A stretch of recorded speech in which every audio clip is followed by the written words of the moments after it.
Fala comigo! Hoje a gente vai estrear uma série aqui no canal do Administrador que vai falar sobre poder nas organizações. Por que o poder é tão importante e por que a gente costuma não falar muito sobre isso? Por que a gente tem resistência de discutir, estudar, analisar e promover o poder? Tá curioso? Então vem comigo!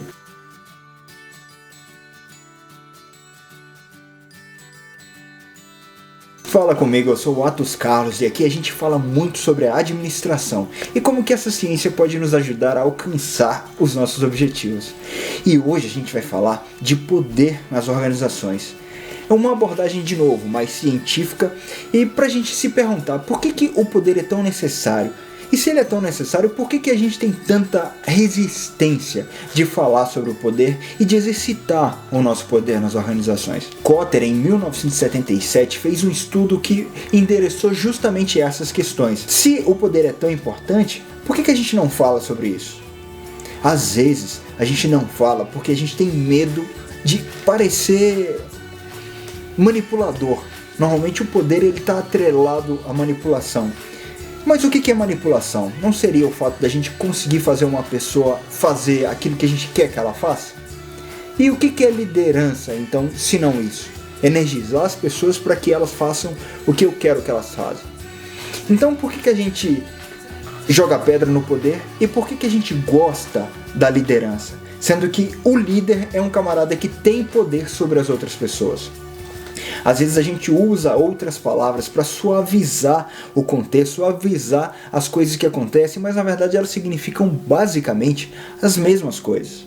O poder é você conseguir que as coisas, é a capacidade que você tem de fazer as coisas acontecerem do modo que você gostaria que elas acontecessem. E muitas vezes você quer que as coisas sejam feitas da forma que realmente às vezes é a melhor para serem desenvolvidas daquela maneira. Então você precisa de uma mobilização, pegar pessoas que pensam de maneira diferente para fazer elas seguirem aquilo que você quer. E para isso você precisa sim de poder. No estudo que Kotter fez em 1977, ele aponta que os gestores, principalmente os mais novos, eles performam pior do que poderiam porque eles não usam poder. Se comparado com os pares que usam poder, né? Eles performam de forma pior, porque eles não conseguem energizar as pessoas para que elas sigam o planejamento que eles definiram, para que eles andem para aquele caminho que foi definido no planejamento estratégico. E você precisa sim de poder para executar esse tipo de coisa. Mas por que as dinâmicas do poder são realmente importantes no contexto organizacional? Ora, é através dessa dinâmica, que você vai conseguir unir fornecedores com clientes, com demais stakeholders, com seus colaboradores, para você conseguir atingir seus objetivos. Porque o que é uma organização se não eu buscando os meus fornecedores, usando o meu capital humano com os recursos que eu tenho para atingir um objetivo ou para atender uma demanda que o meu cliente tem? Você precisa sim exercitar seu poder para conseguir comprar nos melhores preços, é claro que de uma forma sustentável, senão vai fazer ruim lá na frente no mercado, energizar os colaboradores para eles trabalharem da melhor forma possível, de novo, de uma forma sustentável, senão lá na frente vai dar problema, e para você conseguir atender os seus clientes, né? Às vezes para você conseguir inclusive mostrar para o seu cliente que ele precisa de alguma coisa que você está oferecendo. Às vezes é uma demanda que ele nem sabe que ele tem ainda, mas você, como está por fora e por fora do contexto dele, você consegue entender essa necessidade que ele tem.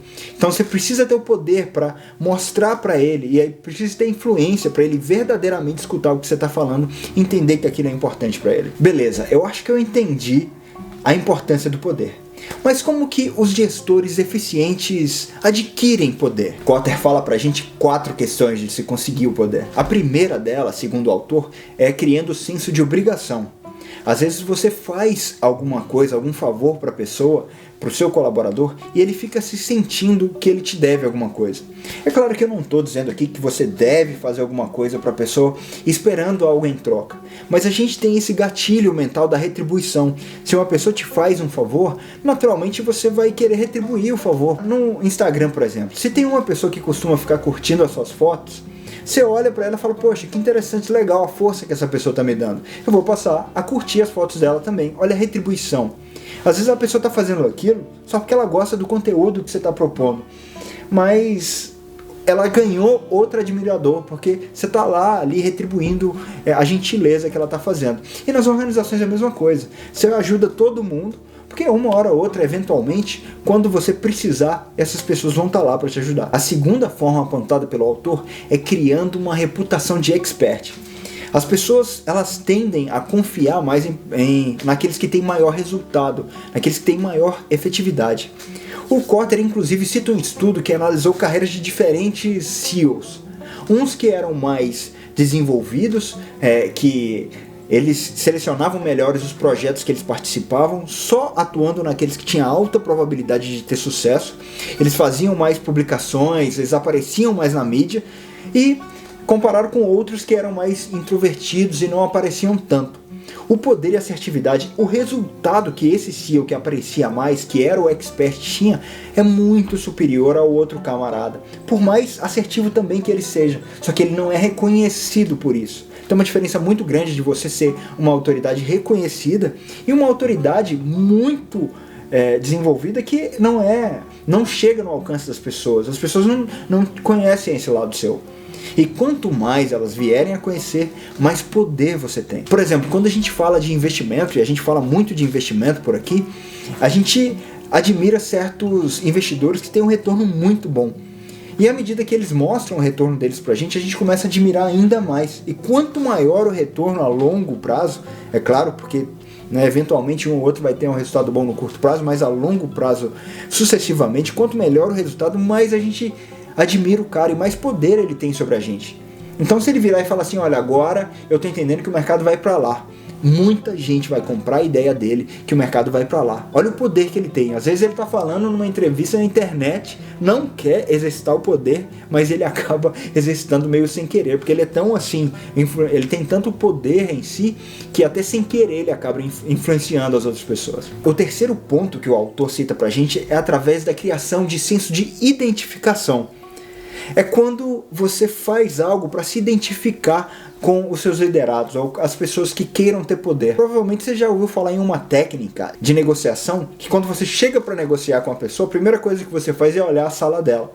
Porque se tiver um troféu de um time, primeira coisa que você fala, você também é, sei lá, flamenguista? Eu sou flamenguista também, tive um jogo tal. Você cria identificação com a pessoa, que ela vai tender a se aproximar mais de você. Ela vai tender a te dar um pouco mais de poder. Os líderes carismáticos, eles fazem muito isso. Eu também fiz um vídeo sobre líderes carismáticos. Eles criam compatibilidade de valores, de situações, de experiência com as pessoas, e isso aumenta muito o senso que eles têm de pertencer ao mesmo grupo, e com isso ele acaba criando muito poder sobre esse tipo de pessoa. E o quarto modo é fazendo as pessoas entenderem que elas precisam da gente de alguma forma. Por exemplo, às vezes você como gestor tem o poder de colocar a pessoa em uma sala maior, que ela está precisando de uma sala maior, ou então de dar um computador novo ou um equipamento novo para aquela pessoa. Você tem esse poder, e às vezes a pessoa não sabe que você tem. Então se você falar para ela, olha, eu sou responsável por esse tipo de suprimentos e eu consigo te oferecer isso, mas eu preciso que você ou trabalhe melhor, ou trabalhe mais, ou me ajude a alcançar esse tipo de objetivo para que eu consiga fazer esse deslocamento e te premiar aí com esse tipo de coisa. E quanto mais as pessoas percebem que você tem em mãos os recursos que ela quer, que ela precisa, maior é o poder que você tem sobre essas pessoas. Mas como e para quais propósitos os gestores eficientes usam o seu poder? Bem, gestores para os mais variados tipos de modos possíveis. Agora, gestores eficientes normalmente é para alcançar os objetivos que são os mesmos objetivos da organização.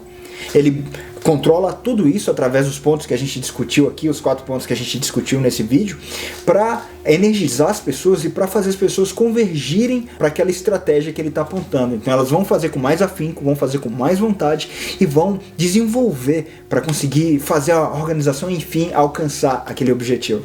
É claro que a gente sabe que tem executivos e executivos, gestores e gestores e líderes, os bons e os ruins. Tem gente que vai usar o poder pro lado ruim, mas o poder ele é muito usado pro lado bom, para você conseguir atingir bons resultados. E é para esse tipo de objetivo que eu trago essas lições para vocês. Espero que vocês tenham gostado e não se esqueçam de se inscrever no canal, ativar as notificações, comentar aqui embaixo o que vocês acharam disso tudo e qual que é a melhor forma que você entende que dá para gerar poder. Talvez eu tenha alguma outra aqui que eu não citei nesse vídeo. E me ajuda a criar poder aqui no YouTube para que a minha mensagem chegue para mais pessoas, porque quanto mais gente comenta e mais gente curte, mais pessoas alcançam o meu conteúdo e mais gente vai ficar sabendo de tudo isso aqui que a gente vem falando, ok? Então, até a próxima.